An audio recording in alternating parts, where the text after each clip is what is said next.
This is the second part of the scattering chapter, second lecture on the scattering chapter, and this part will deal with the S matrix formalisms specifically for 1D.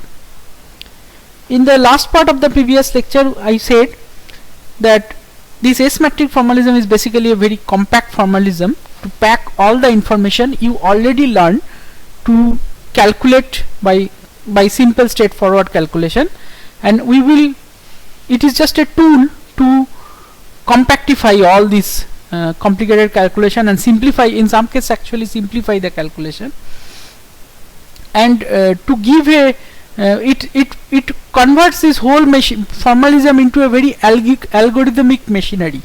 So it's like easy to teach to a computer, or it is easy to write down it, and just staring at the S matrix you can say a lot of things about the system, and it's a generic powerful tool which can be extended easily to other systems and in higher dimension and all that.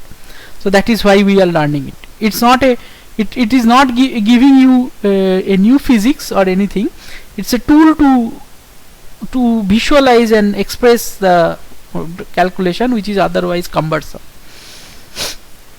So what do we need for this S matrix formalism? We want to write down the right bound wave and left bound wave like this.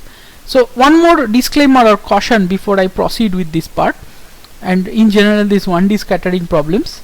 So in 1D scattering problem you will see a lot of bifurcating or binary information which is actually sometimes get very confusing, such as left right and plus minus, left bound and right bound, something coming from right to going to left with a plus sign, something coming from left going to right with a minus sign. And I notice that I have a tendency of mixing up when information is like that, and I believe many people has that when you try to do that quickly without thinking too much, and probably I have written a script for this part. So there is a chance of mixing up this information. So when you listen something and something it doesn't match exactly with the word what is written on the screen, I would suggest you to pause a bit and think about if the statement is entirely correct. Okay, so let's consider this, write down the ingoing wave part which is the IR and IL. So IR means it is coming from the left side and going to right side, so it means it's the right bound. Left means coming from left going to right, so that is written as this plane wave forms. Similarly for outgoing you have this kind of a form. So this S matrix basically connects these incoming and outgoing wave fronts, and in order to write the full wave I write it as this IR plus SOL OR OL. So this S is my S matrix which is TR R prime T prime, so it can be written, this IR can be written as e to the power ikx, which is an incident from the left side going towards the right side. T is the transmission part which is going from the left side going towards the right side, again both of them are e to the power ikx, plus R which is the reflected part, that is coming from the that will be basically going towards the left side, that's e to the power minus ikx. Similarly I can express the other part also like that. So all the possibilities you have seen so far are included in this S matrix, and it is like in a particular scenario when I am throwing the particle from the left or right side, some of these entries will be 0, and especially the IR IL will be, one of them will be 0 or not. But this is the most general form of this problem which we discussed earlier. Now notice there is an alternative way of doing it. Instead of saying connecting the incoming and outgoing, you can choose to connect the left part and the right part of the box. Sometimes that is convenient to do, especially in this resistivity kind of calculation. You want to say that if I inject a particle from the left side, you want to ask what is the probability of that going right side and reflecting and all those things. So for that we use a similar formalism called T matrix, which is nothing but a simple basis change from this S matrix. So instead of saying incoming outgoing, we connect the left and right modes. In this lecture and this course we will discuss only S matrix, but you can see this, whatever we know about S matrix can be taken to a T matrix by a simple linear transformation. Okay, so now we talk in terms of S matrix and see some of the possible properties of this. One property is very evident, that S matrix must be unitary, and that comes from the fact that probability is conserved. It's usually that is what is the case in quantum mechanics we have seen, and here it's also very explicit from here. So if I take S as dagger, the diagonal entries are 1 because it is t square plus r square, that's conservation of probability. Off diagonal entries are 0, that coming from this relation which we got by matching this left and right side. So that guarantees the conservation of probability. And then we also note that if my wave functions doesn't change sign under complex conjugation, then if we flip k to minus k, and that relates this to, this is xk and this is psi star x minus k, and that will reflect in the property of the S matrix as sk star going to S minus k, same as S minus k.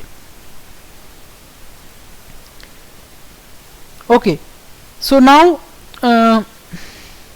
we know this obviously is true because wave functions are not supposed to be like psi k and psi star k are basically dual space, lives in dual space, and each wave we know that each state can be represented by vectors of this, both of these spaces. It's like bra and kit, and that that symmetry is reflected in this property of the S matrix. Similarly, there could be some other properties of S matrix which is related to the specifics of a particular problem, but we will not go over that right now. We will go over the problems. One more thing is exploiting the parity symmetry of the problem. We will use both of these together, S matrix and exploiting parity symmetry. So notice this particular problem we discussed, and that is true for many problems we will discuss, has this parity symmetry, because if I reflect the x to minus x, the problem has the symmetry because bx is equal to b minus x. So we know that if there is a symmetry, that means there is some operator which is parity symmetry must commute, the parity operator commute with Hamiltonian.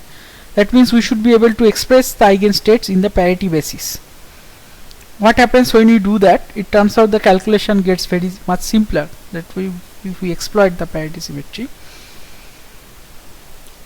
So when you do that, the p square is equal to, so we know that the parity, what happens when there is a parity symmetry, the eigenstates of the Hamiltonian are either parity odd or parity even, because the parity operator has only two eigenvalues plus or minus 1.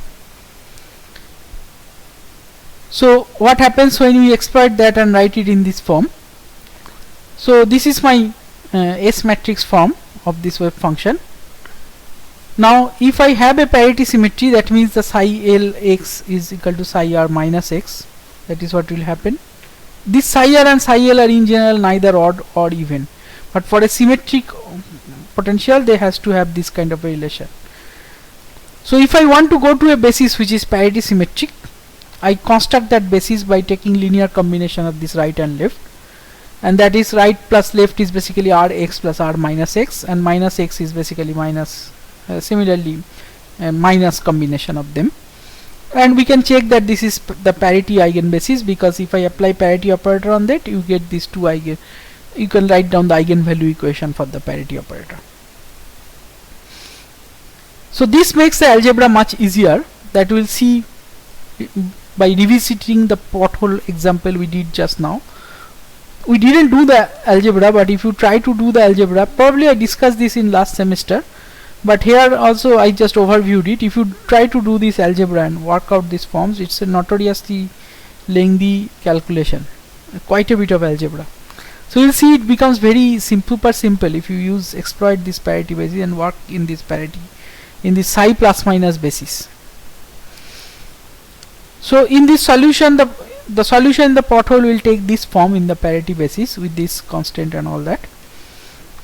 And when I match the derivative and the wave function at a and plus minus a by 2, I get these equations, and if I take their linear combination, just add them, I get this simple equation, which is a very simple algebra. So we get what is r plus t. Now similarly, I can work out by taking the minus wave function, I can work out the r minus t, and then by adding and subtracting, these r and t expressions can be worked out. It's a very simple algebra, and this is for the r minus t using the odd parity wave function. And similarly, this algebra becomes like few lines actually instead of few page. And this is just a tip to manipulate the denominator to get it in the symmetrized form of the previous.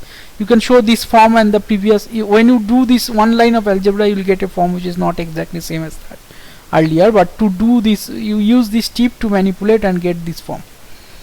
That is the point of this calculation. So now what is this S matrix? Now let's do this S matrix in the parity basis. So the ingoing parity even form will be like this. So asymptotic ingoing mode, sorry, even and odd. One more thing to notice that, as I said earlier, this whole discussion is about far from the potential. So we are talking about this asymptotic modes. So x going to infinity modes. So this parity even part is this, and parity odd form is this.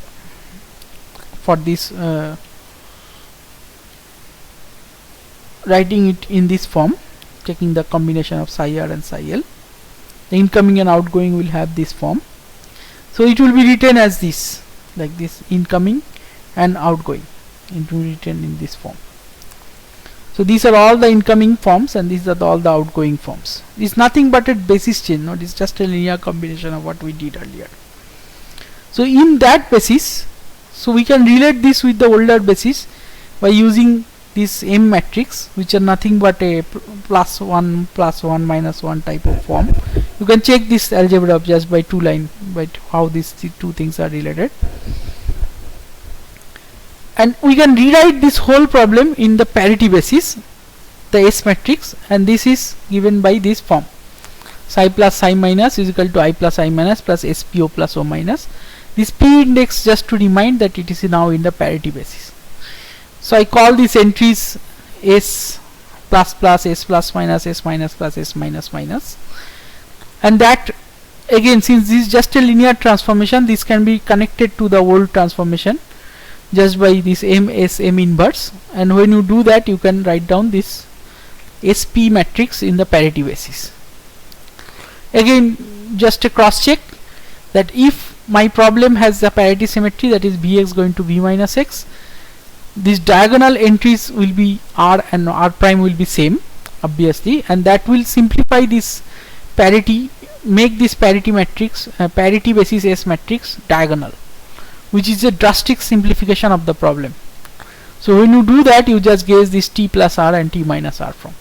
This is a direct reflection of the fact that earlier when we used the parity basis just to do the algebras in straightforward manner, we by adding and subtracting these boundary conditions for derivative and regular function matching, we got this T plus R and T minus R form. This is exactly the same thing is happening here. But notice SP is unitary, so that is also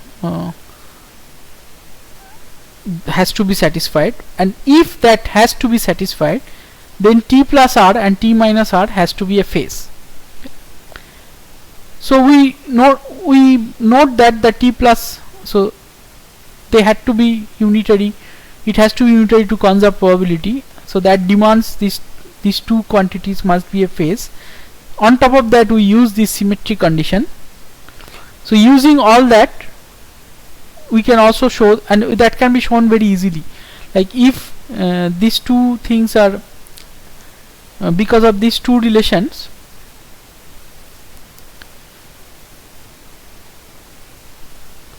just a moment, because of these two relation, we know that this has to be satisfied, that R prime T, this R is equal to R prime because of the parity symmetry. So this is then this relation will give me RT star plus R star T, that gives me real part of this to be 0. So that is also an alternative way to see that this S plus and S minus s plus plus and s minus minus, this must be phases, only phases, there cannot be an amplitude part. So that allows me to write this s plus plus as s minus minus as this e to the power 2i delta plus k, and s minus minus as e to the power 2i delta minus k. This is just a convenient form because it's a phase, so you want to write it in some convenient form. And there is an when you do that calculation, I am jumping some steps here.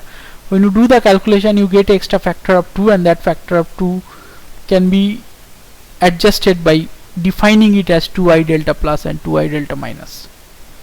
So this mechanism or this formalism tells you that the scattering by a symmetric potential, all the information is encoded in these two momentum dependent phase shifts, and that is the diagonal entries of the S matrix. It's a phase shift in the sense because it's just a phase. If I look at this form of this S matrix and it is diagonal, so that means it tells you I plus is only connected to psi plus is I plus plus this diagonal entry times O plus, S plus plus O plus, and psi minus is basically I minus plus S minus minus O minus, and this is just a phase. So it tells you that in the parity basis the incoming and outgoing wave will differ only by a phase, which is something we already earlier discussed, that why it should be the case, and that is what we are find the S matrix formula nicely giving me that. So now these things again can be calculated because we have done these T and R forms, and we have done these algebraic forms just before, and that when you plug in the numbers or the details for a particular problem, you can exactly calculate these phases. This is just a machinery. So I'll give you some example problem where you can work it out, or you can just do it just for this particular problem of this pothole problem. Okay, now notice so far we have discussed everything about the scattering state. So now let's get back to the bound states. So we discussed that how we find the incident wave and the relation between the incident and outgoing wave, and now we'll discuss how in the using the S matrix. Now we'll discuss about the bound state. Now notice in order to discuss about the bound state, we'll use again this S matrix formalism, and this what is the very interesting thing that will happen here is that we will see that the information about the bound state can be extracted from the S matrix, which we constructed purely for the scattering state. So that means the scattering states already contains all the information that is there to know about the bound states, which is basically the spirit of the scattering problems, that by observing or by doing by experiment or any observation, by doing it on the scattering state which is far from the object, like when I shine a light on some object and I look at it, the source and the observer both are far from the object where the actual interaction between the incident light and the potential is happening. But by seeing that, I can say a lot of things about that object, or by seeing the transmission or reflection, and that is what we will see mathematically. This whole thing is, we know this is true physically, but we will see it now mathematically. So for that we will use something which we learned, which you must have learned in mathematical physics course in complex analysis. It's called analytic. The idea is analytic continuation. So we will take the scattering state solution, which is the momentum on the real space, and extend them to complex plane or complex plane. To do that, and also you might think, why are you doing it? If you have not, if you just think about this analytic continuation mathematically, you might think, why are you doing it? It's physically right or not? But notice that this K solutions, the defined K, that has no that says nothing about that they have to be real, and when the K is complex, that still obey the same Schrodinger equation. So there is nothing unphysical we are doing about it. We are just doing this using a mathematical trick to obtain the information about the bound states from the scattering states. Only the difference will be, it's not really a problem, although I wrote it like a problem. The difference is that the wave functions of these scattering states were like e to the power ik of this form, but when I go to this complex plane, it will pick up it will not be of e to the power ik form. It will have a imaginary part, but it will also have a e to the power lambda or part which is not oscillatory. So this will either diverge exponentially or in the plus direction or minus direction, and we will see how to deal with that. And that is of course the property also related to the physical property of this bound state solution, which we know that bound state solution will have a part which is unphysical, and we'll see how to deal with that within the S matrix formalism. So let's go to this parity formalism, or the parity basis of this S matrix, and we see that the parity even, look at the parity even or plus states. So they are I plus S plus O plus X, because the diagonal, the parity matrix is diagonal in this basis. So it is simply this e to the power ikx plus S plus y to the minus ikx as is going to minus infinity, and this as is going to plus infinity. And now, as I said, now the k is complex. We have analytically continued in the complex plane. So if I choose the k to be purely imaginary, then it will give me k I lambda will give me this form, which is basically the form we expect for a bound state problem. And it has this issue that this part when s go to minus infinity diverge, and this part when s go to plus infinity diverge, which is also there in the when we solve this problem, and we have to do something to make it 0 by choosing the coefficient to be 0 such that this solution doesn't exist. So to deal with how you do that by defining this S matrix slightly different way. So you divide both terms by S plus plus. Now notice it's allowed to do because these wave functions are not normalized anyway. So you can divide it by something and then you normalize this new form. So when you do that, you get this form, that S plus minus plus inverse e to the power minus lambda x plus e to the power lambda x, and S plus inverse e to the power lambda x plus e to the power minus lambda x.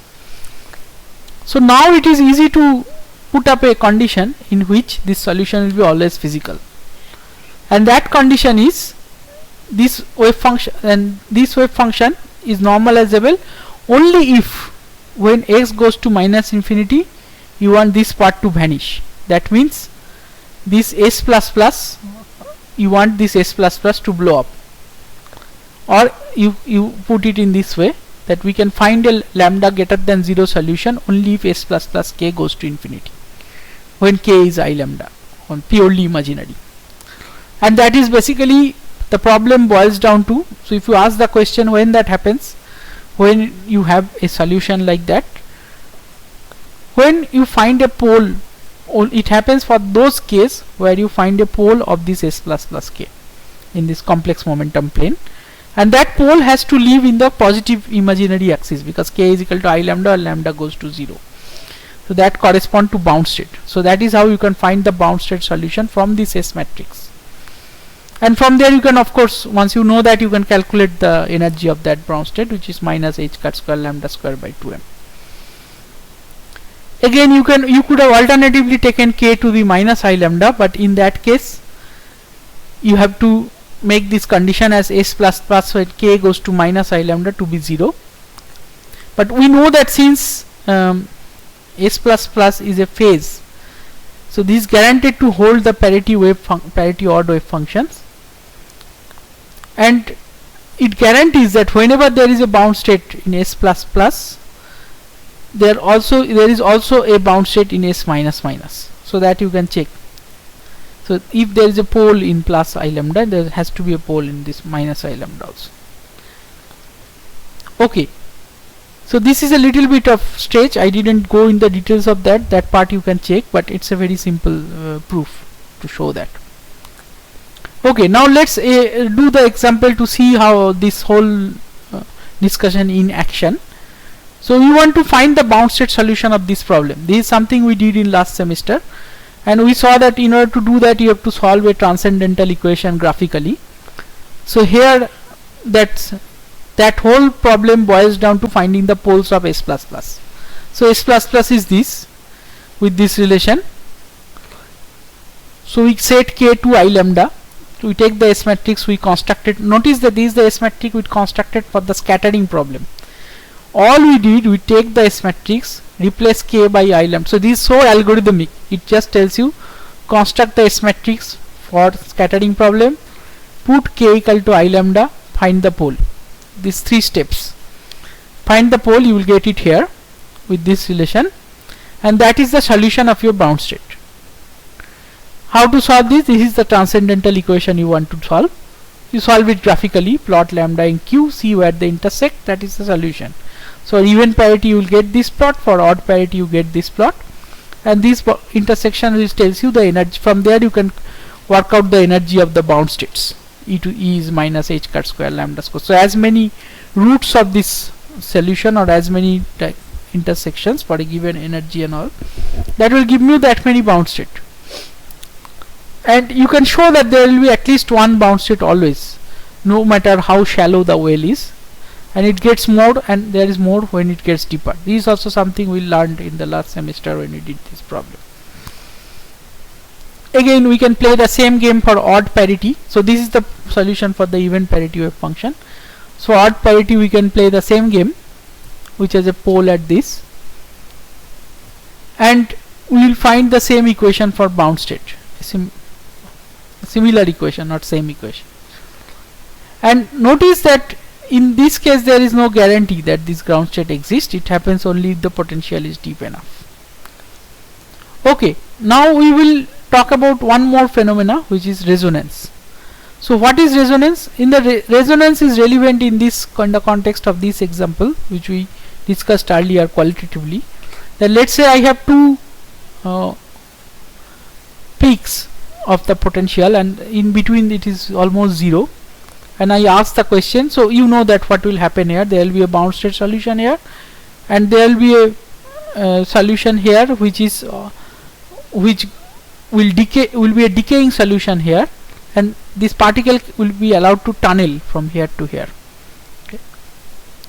And as we know, it is because this whole wave function cannot be bound state if the energy is greater than 0, which is almost always, which is the case in single particle quantum mechanics. The energy is greater than 0, which means you cannot have a purely bound state, but it can be bound here, and that is why this overall wave function cannot be bound state. So the particle must tunnel out. That means the wave function must reach at infinity. But that means in such a potential the particle will never stay inside, it will tunnel out. But you can increase the lifetime of the particle, or you can force the particle to stay inside for a very long time by increasing the thickness of these two walls, or increasing the height of these two walls. So that is basically the idea of this resonance. A resonance is basically creating a situation where you force a particle to be confined in a region, localized in a region, but not forever. So it's a metastable state. So you can call it alternatively unstable or metastable states, and that is basically the case for many physical problems, or like even things like nuclear decay and all that. So when a particle doesn't stay in a potential, but it eventually escapes, only it's matter of the lifetime, and that depends on all this thickness and height of the barriers. So that's the physical picture, and let's go to the math of this. So let's look at the event parity first and see when what is the condition of such a resonance phenomena. So suppose that the S matrix has a pole in the complex momentum plane, a generic. Earlier we were dealing to discuss about the scattering state. We had real K. For the bound state we had the imaginary K, and we saw the bound states are poles of this S++ matrix. Now we extend the pole to be in the full complex plane, not just the imaginary axis. So such that it has a real part, that is k0 minus I omega, and we will see that how that describes a resonance. So let's interpret this pole. We calculate the energy from here. It has a real part and imaginary part, which you might wonder, okay, what is the imaginary energy? But it's not a very strange thing, because we have already seen this imaginary energy can have an interpretation, and that interpretation is following. This is the E0 part and this is that. So when you look at the time evolution or time dependence of the wave function, this imaginary part will give a decay. So that tells you what is how fast the wave function is decaying, or rapidly it is decaying. So this is basically the lifetime, gives an estimate of the lifetime of that wave function in that particular state. So if R is greater than 0, so here the R appears, the reflection factor appears here, greater than 0, the wave function will decay with time, and that is the characteristic of an unstable state. And that is what we know, that unstable means it has a finite lifetime. Now how long that lifetime is, that depends on the other details of the problem.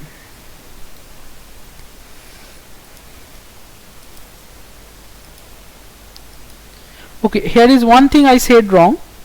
There is no R in this problem, because I made a slip of tongue. So it's actually gamma, because I have this gamma here, so I mixed it up with the previous problem, that's why I said R, but the previous problem is completely different. So sorry about this confusion. So read it as gamma. It also, I made it look like R, that is why I got confused. So the time dependence of this wave function will have these two parts. One is this oscillatory part, another this decaying part, and that if my gamma is greater than 0, this overall wave function will decay with time. So that is the characteristic of an unstable state.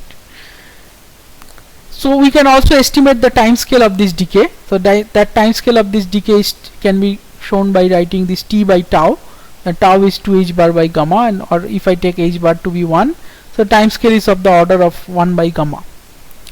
So that is basically, this tau basically gives you the half-life of that state, and gamma gives you the width of that state. So this is also something familiar to us from the time dependent perturbation theory lectures. So then I can write the full wave function, the time dependent part of the wave function, in this form, or the full wave function with time dependence in this form, which has a E0t and a this is the spatial part, and then there is a decaying profile, a decaying part. For x going to minus infinity it is this, and plus infinity it is this.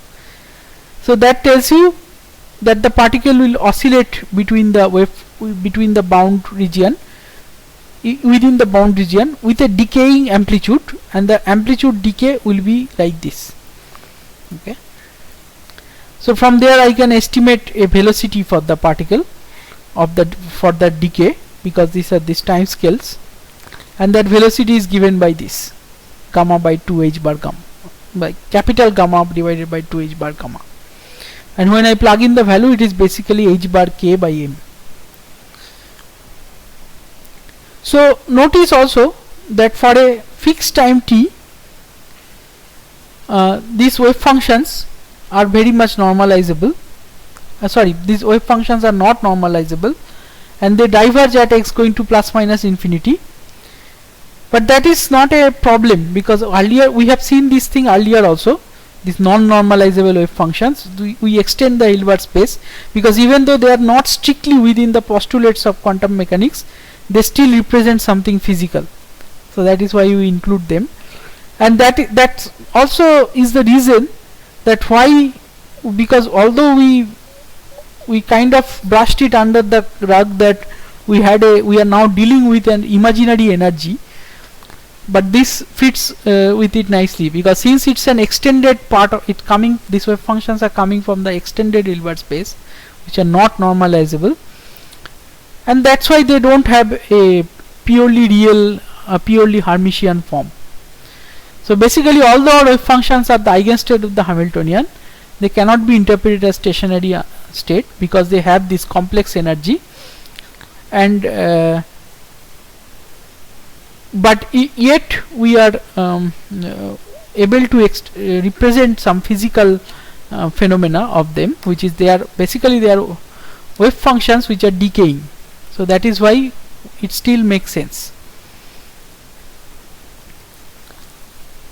So basically we broke one rule by saying this wave function by bringing these imaginary complex energies, and we fixed that by saying that we are extending the Hilbert space because these wave functions are not normalizable either.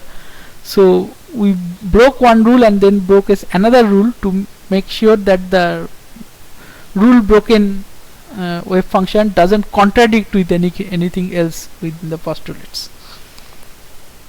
Okay. So that is basically the whole mechanism. And then you can ask that how does an object that is not in the Hilbert space. So now of course you can ask this bigger question. How did we stretch this thing? How this object which is not in the Hilbert space is representing a state in the quantum mechanics, which is also a problem which also dealt with in earlier. So with the solution of the answer to this question is that even though these wave functions like are of the form above are not strictly real,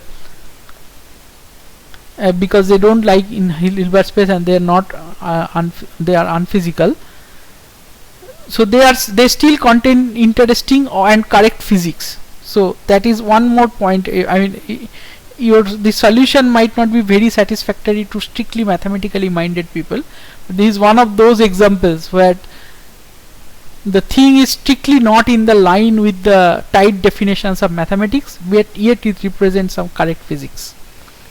So that is basically the bottom line of this what we just did, and that is that. And one more take home message, that this this is what we get out of this whole thing, because again our whole agenda we discuss physically what these resonances are, but now we want to say how do we get this thing from S matrix, because so far our strategy was to do first the problem and then you see how can you solve the same problem, extract the same information just by looking at the S matrix. The same thing will happen here. So again the poles of the S matrix in the lower half complex plane, they will correspond to resonances. So it's useful to see that this S matrix as a function of energy rather than K, but as they are related. And in the near the resonance it takes this form, and because I did some approximation in order to write it this form, so it's near the resonance, and this pole of this S matrix in this complex energy plane will give me the resonance condition. Okay. So again there is an example for this. So we take this take a limit of this problem where there are two hills, in between there is some valley. Instead I am saying these two hills are basically two Dirac delta functions, and then it is 0 in the middle. So how do you solve this problem? It's probably we discussed this, but I'm not so sure in the last semester this problem. But this, if you solve this problem, you can work out this problem by, and you will find that that the boundary conditions will give you the bound state conditions, will give you the bound state energies. So it comes from this wave function matching at the boundaries, and we discuss this in great detail, that what happens when the wave potential has a particular kind of discontinuity, what happens to the wave function. So using those things we can work out this form, and that will give us and that we can do again from the S matrix. We will work out the same form of the bound state condition. So I leave this problem as a homework. I'm not going to do this here, and just giving an outline. So if you write down compute the S matrix here, and this we want to find the pole for this, so that means you have to solve this equation, set the numerator equal to 0. and this in the u0 going to infinity limit. This is again a transcendental type equation.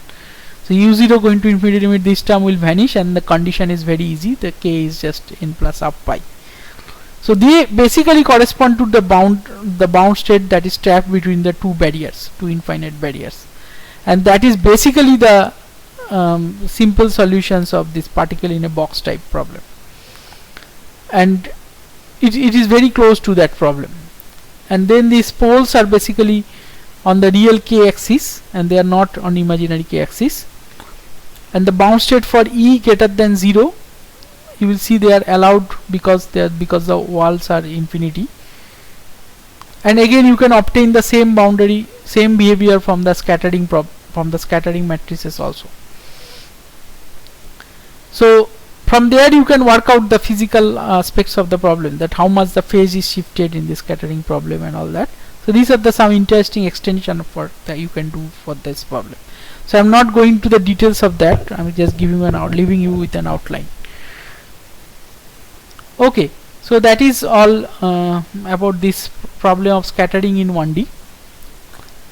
And again from here in this problem also you can estimate the when the u0 is large but not infinite, you can estimate this the lifetime of this. So earlier we took the u0 to be large and set and solve this problem in this k, but now the u0 is large but not infinite, so then you have to do an expansion in that to find the pole. So if you do a perturbative expansion on that, you find this solution which has a real part and an imaginary part, and then it will become not a purely bound state problem but a decaying tunnel problem, because that is what physically you know, right?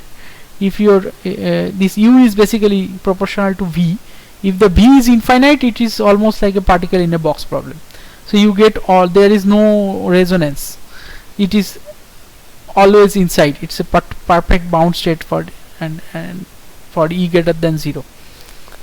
And physically thinking, so now if it is finite, then there will be a tunneling, so there will be a resonance, so there will be a finite lifetime. So that you can check from this S matrix game, and you can estimate the lifetime also for this problem. So this lifetime will come out to be of this form, and I'm not going to the details of the math, but I'm just giving you that this thing just makes sense, and you get the result which you expect physically, and you can see the outline of that, and when you turn the crank and do the calculation, you get the numbers also quite nicely from the S matrix by doing very few lines of simple algebra.